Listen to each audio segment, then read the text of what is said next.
One of the oldest challenges against Christianity, and still today one of the most popular, is that the God of the Old Testament is different than the God of the New Testament.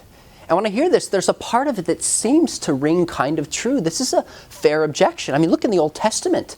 We see God's judgment, we see wars, we see this vindictiveness of God and His wrath being poured out against the people. But then you go to the New Testament and you see Jesus, you see sacrifice, you see humility, you see mercy. How could this be the same God?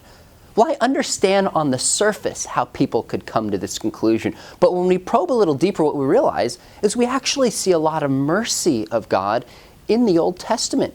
For example, right when the people are led out of the Exodus into the desert, this is God's holy people. They're complaining and they're whining, and God is patient with them. He's long-suffering. He gives them manna. He gives them meat. God serves the people. Yes, we see His judgment, but we see God's mercy with the people even early on in the Old Testament. In fact, Ezekiel 18:23, God says, "Do I have any pleasure in the death of the wicked? Would I not rather that they turn from their evil ways and live?"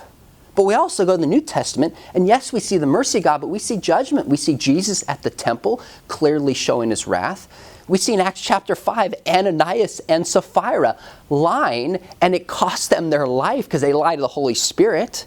And you also see in Revelation the judgment and the wrath of God led personally by Jesus. So yes, there might be in the Old Testament stories that are highlighted differently. That's not because it's a different God. I think that's because we fully see the character of God revealed in the New Testament when Jesus comes down. But even Jesus believed that the God of the Old Testament is the same God that He followed in the New Testament and the same God that we follow today.